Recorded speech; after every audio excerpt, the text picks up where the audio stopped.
Регистрация и голосование по форме 2 не является фальсификацией, заявили сегодня представители ЦИК. Глава Центра избиркома Нуржан Шайлдабекова назвала ее прогрессивной формой голосования, предоставляющей избирателям возможность изъявлять свою волю не строго по месту регистрации, а где им это удобно. С учетом масштабов внешней и внутренней миграции, форма номер 2, по ее словам, стала благоприятным правовым условием при голосовании. Из 3 523 тысяч избирателей по форме 2 4 октября проголосует около полумиллиона кыргызстанцев. Была введена процедура биометрической идентификации при подаче заявления по форме 2 для того, чтобы граждане лично приходили на участки и подавали эти заявления.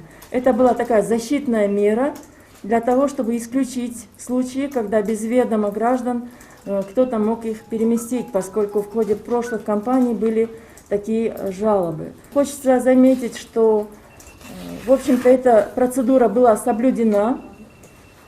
Всего идентификацию на участках прошли 519 276 человек, но в итоге заявления были поданы со стороны 481 950 граждан. Окончательные избирательные списки должны быть составлены за 10 дней до дня голосования. После их изменить уже нельзя. Итоговый вариант оказался на 94 тысячи человек больше, чем первоначальный. Главы нескольких ведомств сегодня подвели некоторые итоги предвыборного процесса. Как сообщили правоохранители, в ходе агитационной кампании в Единый реестр преступлений и проступков поступило 236 сообщений о замеченных нарушениях. К примеру, по факту подкупа голосов избирателей, как сообщил заместитель генерального прокурора, возбуждено 40 уголовных дел. По признакам воспрепятствования осуществлению избирательного права, нарушения порядка финансирования избирательной кампании и фальсификации документов. Досудебное производство ведется по 11 фактам. Всего по республике зарегистрировано 82 уголовных дел, а проступков 46.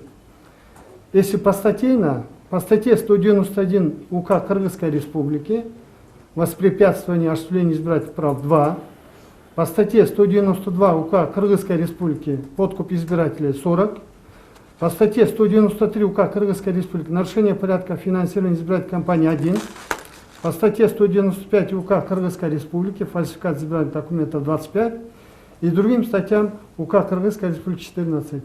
Более всего нарушений зарегистрировано в Бишкеке. За столицей следует Ошская, потом Чуйская и Джалалабадская области. Далее Иссык-Кульская, Нарынская области. Город Ош и замыкает антирейтинг Баткен и Талас. Как сообщили в МВД, за порядком на 2402 избирательных участках республики в день голосования будут следить 11 500 милиционеров. А на усиленный вариант несения службы весь личный состав МВД будет переведен за неделю до этого.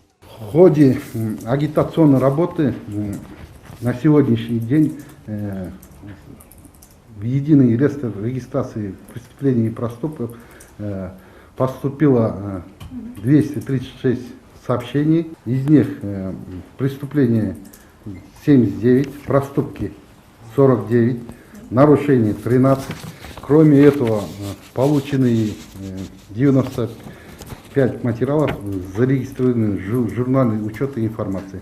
Данные информации были проверены, где определены нарушения, по ним проводится досудебное производство, а по неподтвержденным фактам материалы были прекращены. Как сообщила Шайлдабекова, общая сумма средств, поступивших в избирательный фонд, составила почти 545 миллионов сомов. Больше всего расходов было потрачено на предвыборную агитацию – почти 382 миллиона. Треть средств ушло на агитацию через телевидение, а на оплату аренды помещений, транспортные и прочие расходы ушло более 50 миллионов сомов.